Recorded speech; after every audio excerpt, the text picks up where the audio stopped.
G20 पे लोग उनको कहते थे हाँ हाँ हो जाएगा, फिर टरका देते थे, होता नहीं था, कहते थे अगली बार आएगी, अगली बार बिकेम अगली बार एंड अगली बार।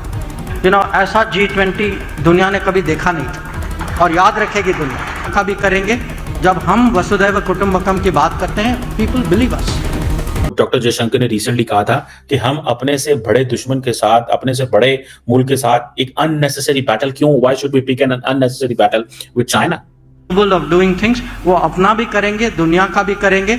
जब हम वसुधैव कुटुंबकम की बात करते हैं, people believe us because there is a track record. How many countries today have the ability कि वो मॉस्को भी जा सकें, प्रेसिडेंट पुतिन से भी बात कर सकें, और यूक्रेन भी जा सकें, और प्रेसिडेंट जेलेंस्की के साथ भी बैठ सकें। बहुत कम लोग हैं, बहुत कम नेता हैं, और दुनिया की अपेक्षा है कि चलिए कम से कम एक भारत तो है which has this ability. But at the end of that G20, one very big thing happened. African union got membership in G20 which they were waiting for years. Her G20 पे लोग उनको कहते थे हाँ हाँ हो जाएगा, फिर टरका देते थे, होता नहीं था, कहते थे अगली बार आएगी, अगली बार बिकेम अगली बार एंड अगली बार। But we delivered. भारत की कूटनीति की चर्चा इस समय पूरी दुनिया में हो रही है। सबसे खास बात यह है कि भारत इकलौता ऐसा देश है जिसकी दुश्मनी किसी भी एक देश के साथ नहीं है सिवाय पाकिस्तान।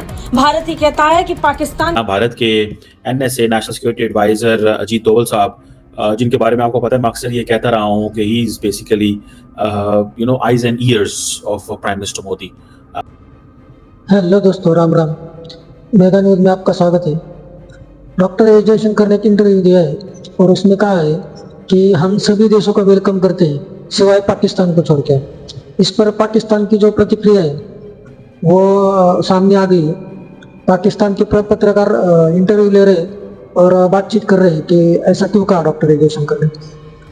वो चाइना के साथ अपना सुलह कर सकते हैं, हमारे साथ क्यों नहीं। तो देखेंगे वीडियो में क्या होता है। चैनल पे नहीं हो तो चैनल को सब्सक्राइब कीजिए, लाइक कीजिए और शेयर कीजिए और कमेंट जरूर कीजिए। जय श्री राम। डोवल साहब ने एक स्टेटमेंट जारी की है that is directly not about Pakistan but indirectly about Pakistan. वो उन्होंने स्टेटमेंट जारी की है कि हमें दुश्मन को दुश्मन की बैटल ग्राउंड पे हराना है, हमें दुश्मन को दुश्मन की बैटल ग्राउंड पे हराना है, तब जाके अमन होगा, तब जाके अमन हमारी कंडीशन पे होगा। फॉर एग्जाम्पल, इसमें इंडिया के लिए जो एनिमी है वो कौन है, इसको डायसेक्ट कर लेना। क्या इंडिया चाइना के अंदर घुस सकता है? बीजिंग में जा सकता है, शंघाई में जा सकता है, एंड देन आप किस तरह की बैटल पिक करेंगे?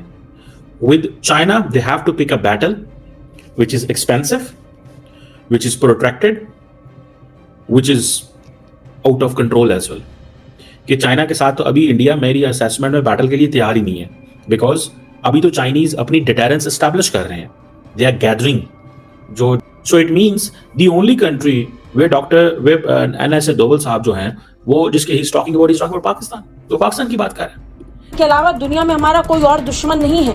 यही कारण है कि आज पूरी दुनिया भारत की उस कूटनीति का मुरीद हो चुकी है। पूरी दुनिया अब भारत के साथ संपर्क चाहती है, भारत में आना चाहती है, और इसे लेकर विदेश मंत्री डॉक्टर जयशंकर ने कुछ ऐसे ही अंदाज में भारत की डिप्लोमेसी को लेकर बड़ा बयान दिया और भारत को न्यू इंडिया बताया। विदेश मंत्री डॉक्टर जयशंकर ने कहा कि जब हम वसुधैव कुटुंबकम की बात करते हैं तो दुनिया हम पर विश्वास करती है, क्योंकि इसका ट्रैक रिकॉर्ड है कि हम खुद का ख्याल रख सकते हैं और साथ ही दूसरों की मदद भी कर सकते हैं। विदेश मंत्री डॉक्टर जयशंकर ने पड़ोस का जिक्र करते हुए कहा कि जब भी पड़ोस को हमारी जरूरत होती है तो हम सबसे पहले वहाँ पहुँचते हैं और हम मदद भी करते हैं।